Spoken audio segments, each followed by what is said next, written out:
MCD चुनाव हो, मंगल ग्रह पे भी लगा है। कहा क्या बोले मैं समझा नहीं। मंगल ग्रह पे भी नरेंद्र मोदी जी का पोस्टर लगा है। अबे साले मुझे उठा के ले आया गया। नहीं जबरदस्ती कैसे? आपको बच्चे हैं कि आपको जबरदस्ती उठा के कोई ले आएगा? महंगाई का समाधान हमारी पार्टी के पास है। सीधा समस्या है। नहीं ट्रैफिक नहीं, आपने बोला महंगाई बड़ी समस्या है। मैं आपसे पूछ रहा हूँ कि महंगाई की समस्या पे निजात पाने के लिए मनोज तिवारी क्या करेगा? मैं ऑमलेट खाऊंगा। नहीं बढ़ेंगे दाम? बढ़ेंगे नहीं, घटेंगे। कैसे घटेंगे? घटेंगे, घटाएंगे हम लोग। तो करना, परेशान हो गए हम लोग 2.5 साल से। अब नौकरी पर जब बात होती है तो आपका एक गाना वायरल होता है, दौड़ दौड़ के लोग थक गए हैं, जूते चप्पल फट रहे हैं, लेकिन नौकरी नहीं मिल रही। नहीं, ये तब का गाना है जब तक नरेंद्र मोदी सरकार नहीं थी। अभी बदत है भाई, अभी बदत है। मनोज जी, ये 21 साल का गाना होगा लगभग वैसे? किस साल? ये वाला गाना कौन से साल का होगा? ये गाना है 2003 का। 2003। अटल जी की सरकार थी वैसे। अटल जी की सरकार थी वैसे। हाँ, जो इसे पार्टी की मीटिंग समझ के फंस गया। मोदी जी का प्लान नहीं देखा। दिल्ली का क्या प्लान? दिल्ली का क्या प्लान? नॉर्थ ईस्ट दिल्ली का क्या प्लान है? वो व्यक्ति जहाँ बैठ जाता है उसके आसपास 600 किलोमीटर में बहुत अच्छा हो जाता है।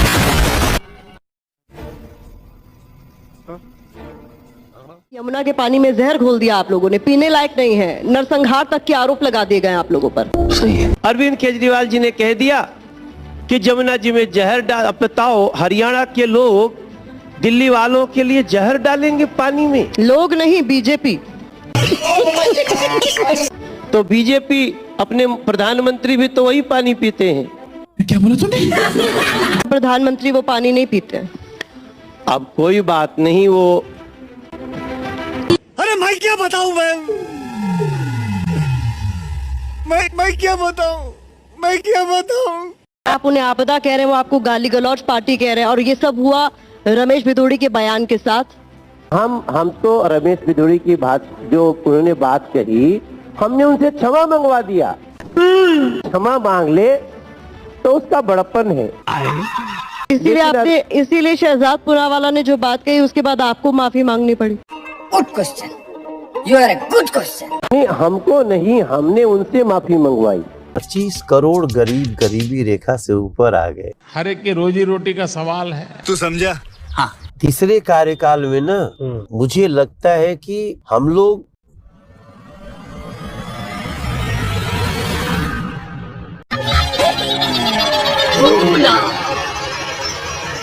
ये आदमी सांस कम लेता है, भूलता ज्यादा है।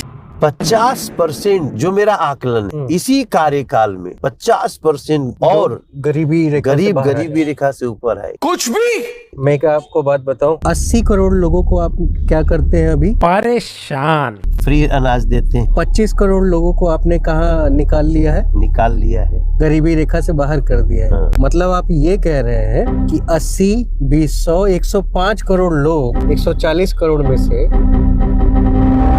गरीबी में जी रहे हैं। नहीं, जो राशन कार्ड जिनका है वो गरीब नहीं है। नहीं, मतलब 80 करोड़ लोगों को अगर अनाज दिया जा रहा है, सरकार रेगुलर अनाज दे रही है, इसका मतलब ये हुआ ना कि दिया जा रहा है उनको बीपीएल बोलते हैं, बिलो पॉवर्टी लाइन।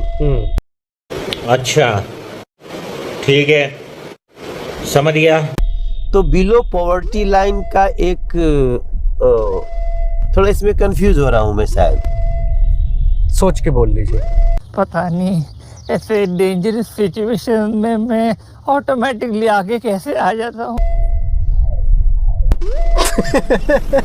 यही नहीं, अभी और सुनिए। कंफ्यूज हो रहा हूँ मैं, शायद। साला ये दुख का खत्म नहीं होता बे। आपको बहुत अच्छी बात आपने कही कि नीतीश कुमार जी ने महिलाओं के खिलाफ तथाकथित रूप से कुछ बात कही, आपको अच्छा नहीं लगा, लेकिन फूहड़ता, छिछलापन, भोजपुरी गानों के जरिए आप पर आरोप लगता है कि आप महिलाओं के खिलाफ तमाम तरह के गाने गाते हैं। मेरा कोई भी गाना वल्गर नहीं हो सकता। अभी बदत है भाई, अभी बदत है। लड़की का कमर करंट मारे ले, लड़की हाई वोल्टेज वाली करंट मारे ले। भैया मेरे मुंह से निकल गई, क्या बताऊं भैया, मेरे धोखे से निकल गई आज। मैं मरी जाऊंगा भगवान। आपको लगा मैं फंसा रहा हूँ? हाँ, 2-3 जगह आप बहुत नहीं, आप ना वैसे बॉलर लग रहे हैं जो देखने में लगता है कि हम इसको बहुत आराम से निकल के छक्का मार देंगे, लेकिन फंस जाता है पैर में। वैसे आदमी क्या क्यूट। ये मजाक नहीं कर रहे, आप सांसद को बोलोगे आप गाना गाओ, ये तमीज है आपकी? चलिए आप नीचे बैठिए, चलिए आप मन से नीचे जाइए, इन पे कार्रवाई करो, ठीक है? रुको जरा, सबर करो।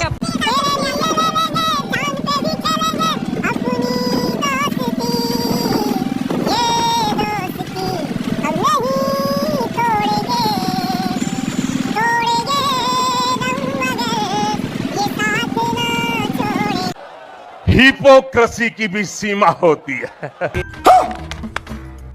एकदम इन्होंने वक्त बदल दिया, जज्बात बदल दिए, जिंदगी बदल दी। मैं तो कहता हूं मनोज तिवारी जी को, ये सांसद है, मैं भी सांसद हूं, चलिए कल धरना देते हैं हम लोग।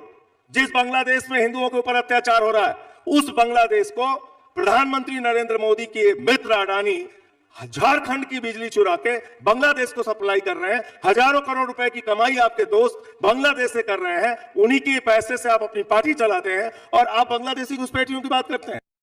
और प्रधानमंत्री जी ने 50 साल की आजादी पे जाके बांग्लादेश के अंदर कहा, मैं तो बांग्लादेश की आजादी का योद्धा हूं। गजब बेइज्जती है। मैं जेल गया हूं बांग्लादेश को आजाद कराने के लिए।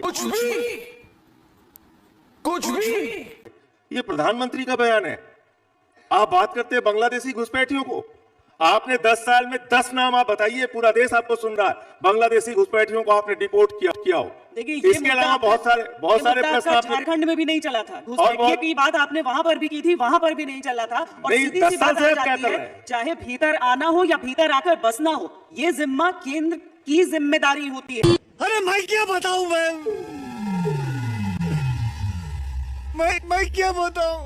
मैं क्या बताऊं कि जिस शिवसेना और ठाकरे ने पूर्वांचल के लोगों को मारकर भगाया, उसी से भारतीय जनता पार्टी ने हाथ मिलाया।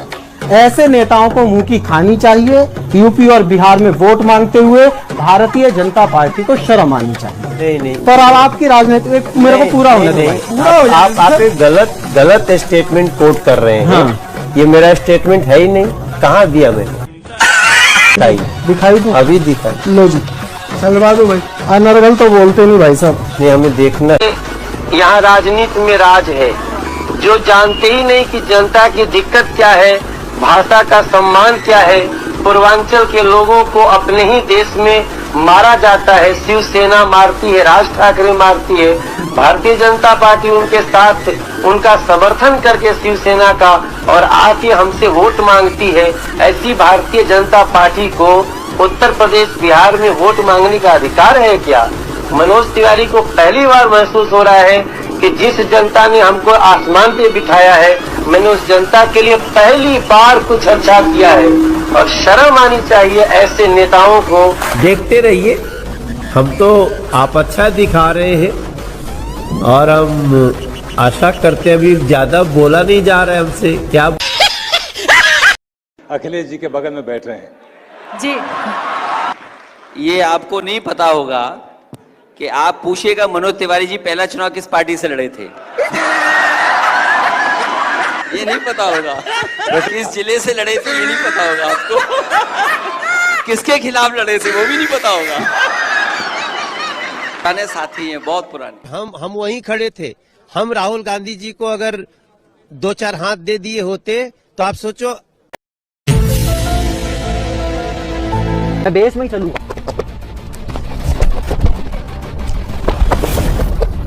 अब बिना बेस करेंगे।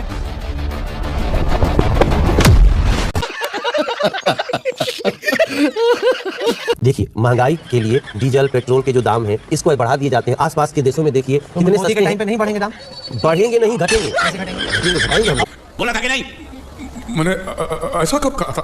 अरे नहीं, आपने कहा था, भूल गए होंगे, टेंशन बहुत है ना।